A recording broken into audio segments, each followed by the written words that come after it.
बिस्मिल्लाहिर्रहमानिर्रहीम। अस्सलामु अलैकुम वरहमतुल्लाह। दुनिया इस्लाम की तारीख में बड़े बड़े फातिहीन ने जन्म लिया है। मोहम्मद बिन कासिम जैसा सिपा सालार, महमूद गजनवी जैसा शाह सवार, टीपू सुल्तान जैसा नाडर हुक्मरान, तारक बिन ज़याद, मूसा बिन नसीर और यूसुफ बिन ताशफीन जैसे फाहते, इन तमाम हस्तियों ने अरसा दराज तक आलम कुफर की रात की नींद को हराम किए रखा। लेकिन तारीख इस्लाम में सुल्तान सलाहुद्दीन अय्यूबी रहमतुल्लाह अलैह जैसा हुक्मरान आज तक रुए जमीन पर दोबारा पैदा नहीं हुआ। ये कहानी उस दौर से शुरू होती है जब मशरिक़ वुस्ता की फिजाएं सलेबियों का अरूज देख रही थीं, जब मुसलमान अपनी कठपुतली हुकूमत के रहमो करम पर थे और अय्यूबी जैसे हुक्मरान अजीम की राह तक रहे थे। कहा जाता है कि सलाहुद्दीन के वालिद नजमुद्दीन ने एक ऐसी औरत से शादी की ख्वाहिश की कि जिससे उसे एक बेटा अता हो और वो फाते बैतुल मुक़द्दस बने, और फिर इसके यहाँ सुल्तान सलाहुद्दीन अय्यूबी की पैदाइश हुई, जिसने बैतुल मुक़द्दस जैसे अजीम शाहकार को फतह किया था। 19वीं सदी तक दोबारा यहूदो नसारा इसको मैली आंख से ना देख सके। सुल्तान सलाहुद्दीन अय्यूबी रहमतुल्लाह अलैह बैक वक्त हुक्मरान भी था और सिपा सालार भी था।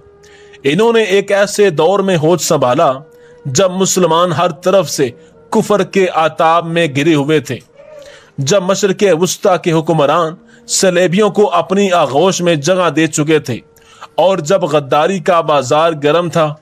ऐसे में वो लोग जिनके दिलों में शम्मा ईमान की लौ अभी जगमगा रही थी और किसी ऐसे ही मौजज़े के रूनुमा होने का इंतजार कर रहे थे जो इन्हें और इनके ईमान को जाए पनाह दे। ये वो वक्त था जब क़िबला अव्वल एक बार फिर नसारा की तवज्जो का महवर बन चुका था और मुसलमान फिर इसकी आज़ादी के लिए जद्दोजहद कर रहे थे, और मालिक कायनात को यह काम सुल्तान सलाहुद्दीन अय्यूबी रहमतुल्लाह अलैह से लेना ही मंजूर था। तुम परिंदों से दिल बहलाया करो, सिपाहगरी उस इंसान के लिए एक खतरनाक खेल है जो औरत और शराब का दिल दादा हो। ये तारीखी अल्फाज सुल्तान सलाहुद्दीन अय्यूबी रहमतुल्लाह अलैह ने अपने चचा जाद भाई खलीफा अल सहले के एक अमीर सैफुद्दीन को लिखे थे। इन दोनों ने सलेबियों को दरे पर्दा मदद, जरो जवाहरात देने की साजिश की। अमीर सैफुद्दीन अपना मालो मता छोड़कर भागा। इसके जाती खैमा गाह से रंग बिरंगे परिंदे, हसीन और जवान रकासाएं और गाने वालियां, साज साजिंदे, शराब के मटके बरामद हुए। सुल्तान ने परिंदों, गाने वालियों और साजिंदों को आजाद कर दिया और अमीर सैफुद्दीन को इस मजमून का खत लिखा कि तुम दोनों ने कुफार की पुष्ट पनाही करके इनके हाथों मेरा नामो निशान मिटाने की नापाक कोशिशें की हैं, मगर ये ना सोचा कि तुम्हारी ये नापाक कोशिशें आलमे इस्लाम के नाम को भी दागदार कर सकती हैं। तुम अगर मुझसे हसद करते हो तो मुझे कत्ल करा दिया होता। तुम मुझ पर 2 कातिलाना हमले करा चुके हो, दोनों नाकाम हुए। अब एक और कोशिश करके देख लो, हो सकता है कि कामयाब हो जाओ।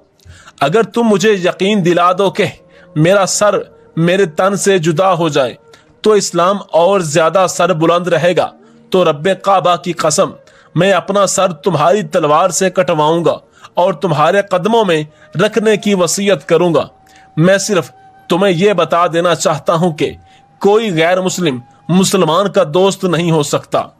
सुल्तान सलाहुद्दीन अय्यूबी की यह बात 101% सही थी, क्योंकि जो अल्लाह ताला ने कुरान पाक में फरमा दिया वो कभी गलत हो ही नहीं सकता। कुरान कहता है कि काफिर तुम्हारे दोस्त कभी नहीं हो सकते, लेकिन कुछ जाहिल लोग हैं जो आज भी काफिरों को अपना दोस्त कहते हैं।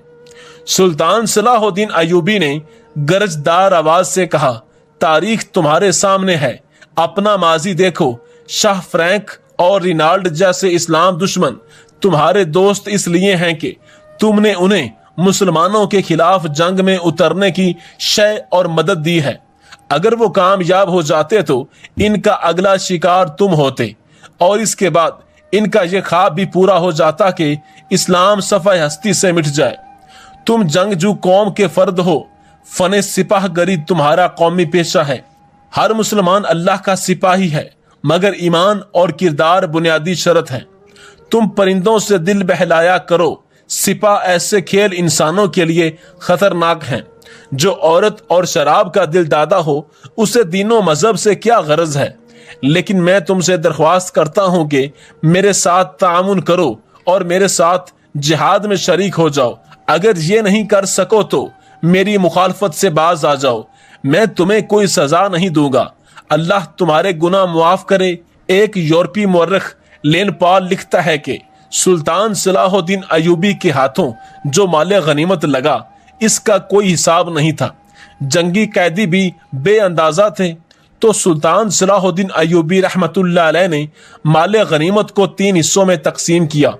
ایک حصہ جنگی قیدیوں میں تقسیم کر کے ان کو رہا کر دیا، دوسرا حصہ اپنے سپاہیوں اور غربا میں تقسیم کیا، اور تیسرا حصہ مدرسہ نظام الملک کو دے دیا۔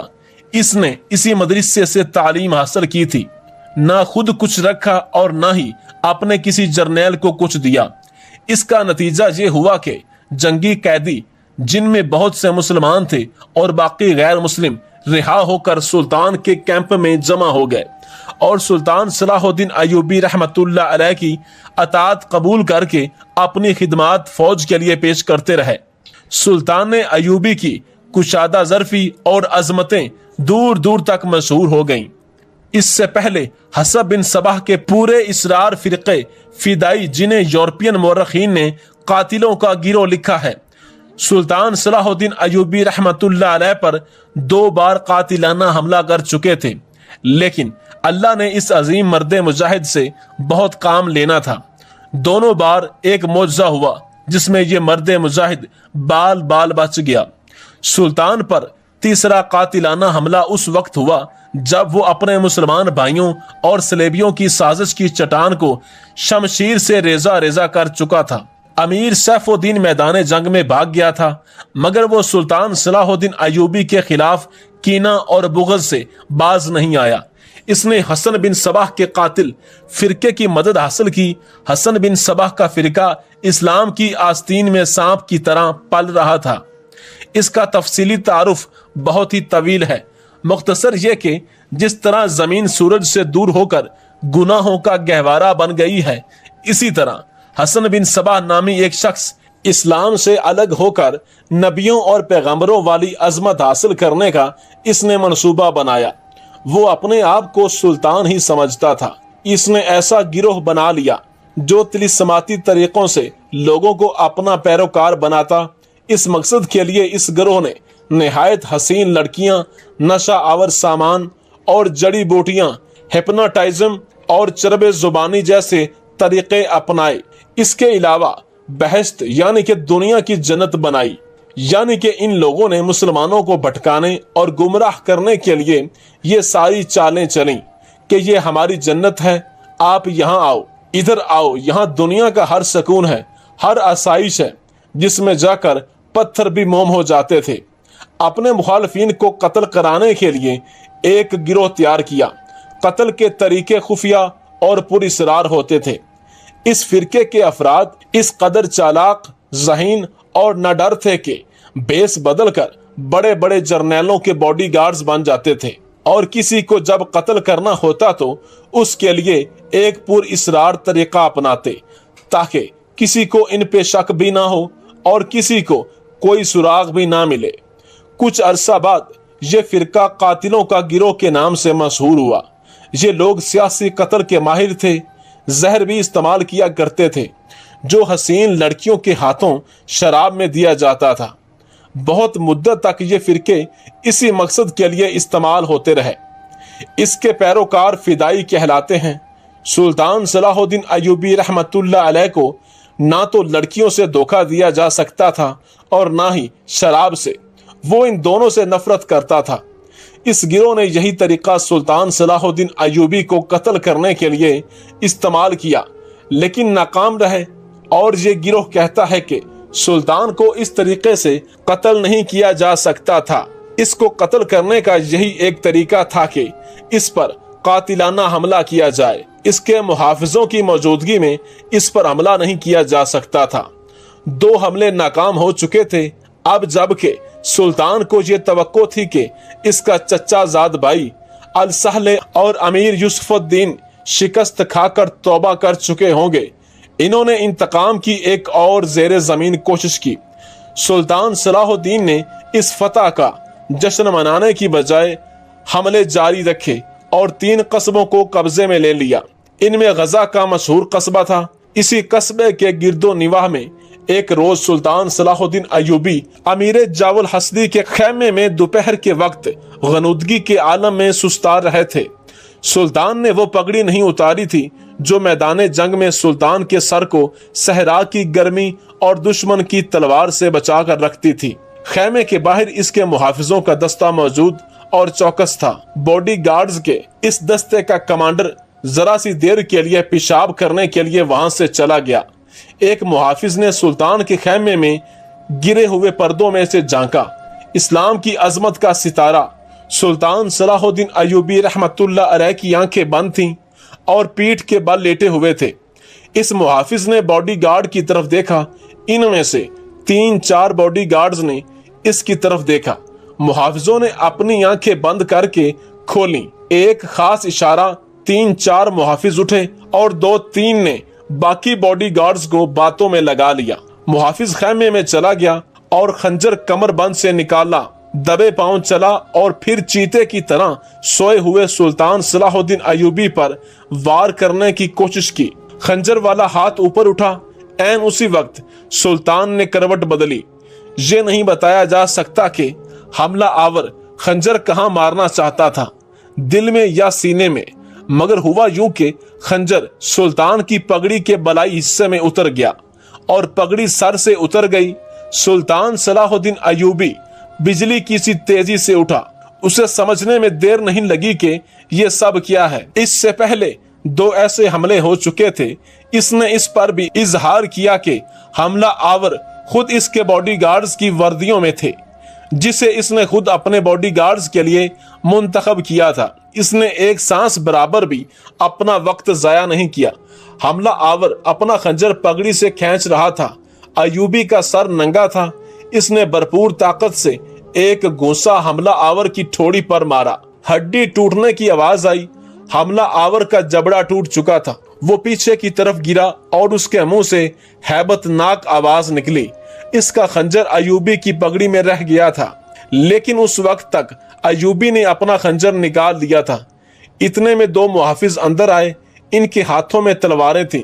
सुल्तान सलाहुद्दीन अयूबी ने उन्हें कहा कि इनको जिंदा पकड़ो, लेकिन ये दोनों मुहाफिज सुल्तान सलाहुद्दीन अयूबी पर टूट पड़े। सुल्तान सलाहुद्दीन अयूबी ने एक खंजर से 2 तलवारों का मुकाबला किया। यह मुकाबला 1-2 मिनट का था, क्योंकि तमाम बॉडीगार्ड्स अंदर दाखिल हो चुके थे। सुल्तान सलाहुद्दीन ये देखकर हैरान था कि इसके बॉडीगार्ड्स 2 हिस्सों में तकसीम होकर एक दूसरे को लहू लुहान कर रहे थे। इसे चौंके ये मालूम नहीं था कि इसका दोस्त कौन है और दुश्मन कौन है, तो वो इस मार्का में शामिल ही नहीं हुआ।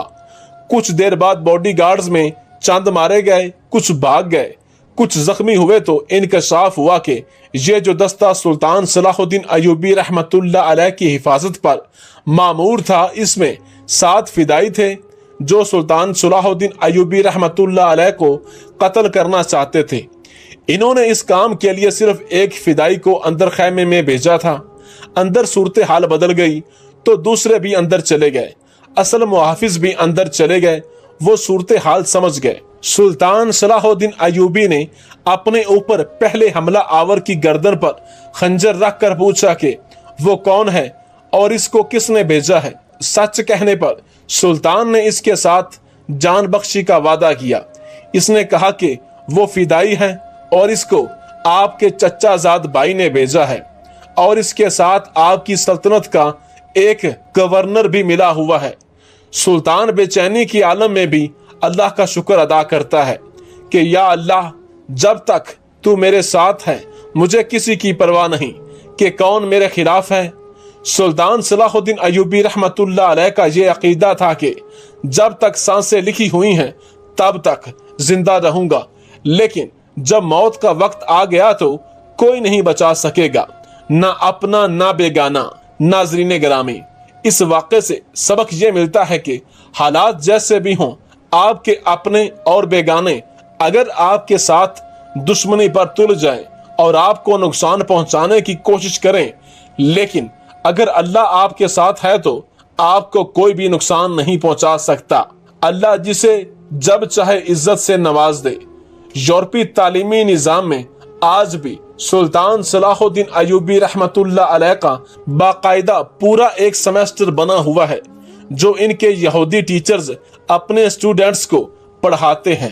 اس میں کوئی شک نہیں کہ سلطان مسلم دنیا کا ایک چمکتا اور دہکتا ہوا ستارہ تھا، اور قیامت تک سلطان صلاح الدین ایوبی رحمت اللہ علیہ کا نام زندہ رہے گا۔